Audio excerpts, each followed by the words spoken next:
बोल सियावर रामचंद्र भगवान की जय। उमापति महादेव की जय।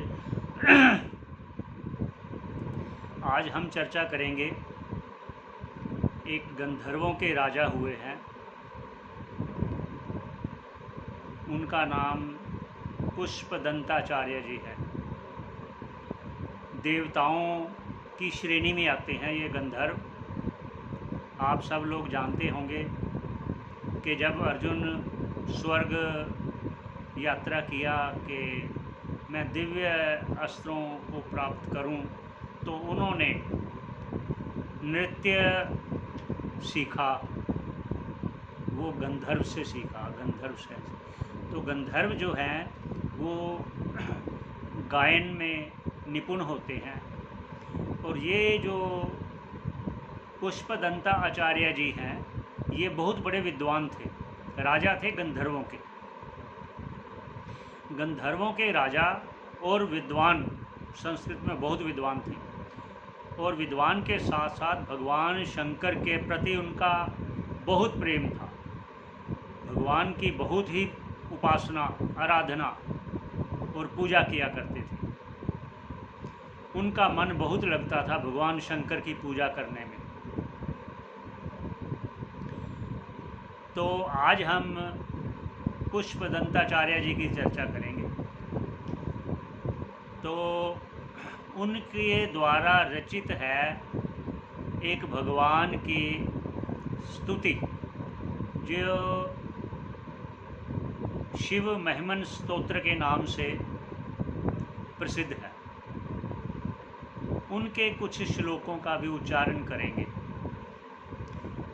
तो आइए, आपको ये एक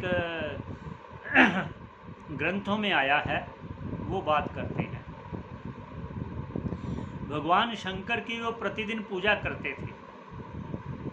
और जब पूजा करते थे तो एक बहुत ही सुंदर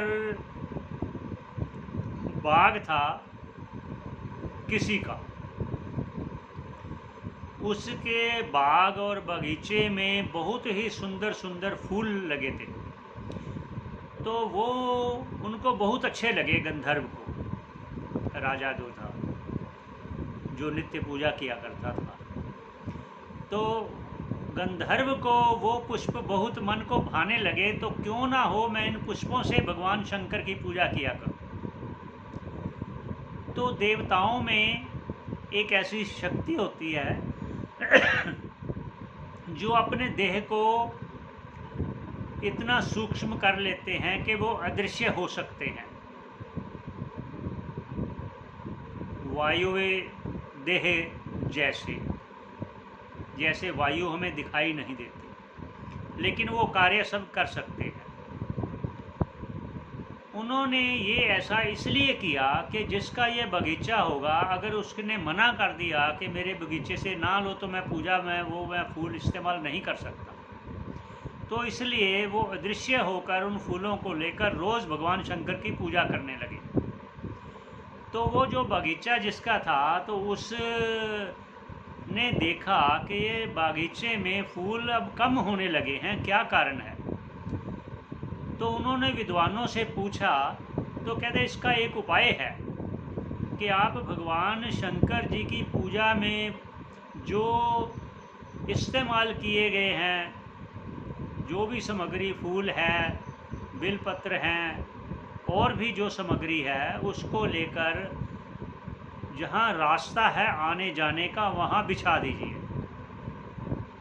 तो इससे होगा क्या कि जो अदृश्य शक्ति आती है फूलों को लेने, तो उसकी वो शक्ति भंग हो जाएगी। तो हुआ ये कि जब वो फूल लेने आया तो जाते हुए वो उनके ऊपर से गुजर गया। वो निर्माल्य जो थे भगवान शंकर की पूजा में इस्तेमाल किए हुए सामग्री, उसको लांघने से उसकी वो शक्ति वो चली गई। तो जो शक्ति चली गई तो वो दृश्य हो गया। तो उन्होंने उस समय भगवान शंकर को याद करते हुए उनकी स्तुति की। तो उनको जो स्तुति की है वो स्तुति के रूप में हम उनके 3 श्लोक लेते हैं, उनका पाठ करते हैं आज। बहुत सुंदर है। श्री शिव महिमन स्तोत्र नाम से ये ग्रंथ मिलता भी है, जो देखना चाहे देख सकता है। तो ये जो एक उनकी बहुत ही अद्भुत ये श्लोक की रचना है। जो श्लोकों की रचना है वो श्लोकों के द्वारा भगवान से प्रार्थना क्या करते हैं वो देखिए। वो इसमें शब्द आया है भुवन भय भंग व्यसनिनः, ये एक शब्द आया है। ये क्यों किया उन्होंने उच्चारण, पहले श्लोक बोलते हैं। आकांड ब्रह्मांड क्षय चकित देवासुर कृपा विधेयस्यासीद्य स्त्रिय नयन विषम संहित्वतः साकल्माशः कंठे तव न कुरुते नाश्रियमहो विकारोऽपि श्लाघ्यो भुवन भय भंग व्यसनिनः। हे भगवान शंकर, आप का तो स्वभाव है कि आपकी शरण में जो आया है उसका आप भव सागर पार करा देते हो।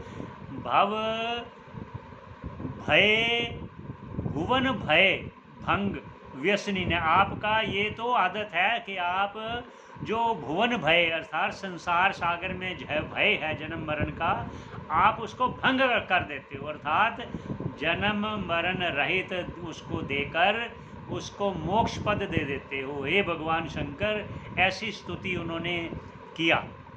तो इसका सरल अर्थ करते हैं कि तीनों लोगों को बचाने में संलग्न अर्थात निरंतर लगे हुए भगवान शंकर के गले में हलाहल विषपान जन्य कालीमा उनकी शोभा को बढ़ाती है। सर्प की बात कर रहे हैं, सर्प, और इसीलिए उनका नीलकंठ भी नाम पड़ गया और जो प्रशंसा का सूचक है। हे भगवान, आप ब्रह्मांड के भय को नाश करने के स्वभाव वाले हो, इसलिए आप हम पर प्रसन्न होइए, ऐसा कहा। और क्या कहा, पहले श्लोक उच्चारण करते हैं।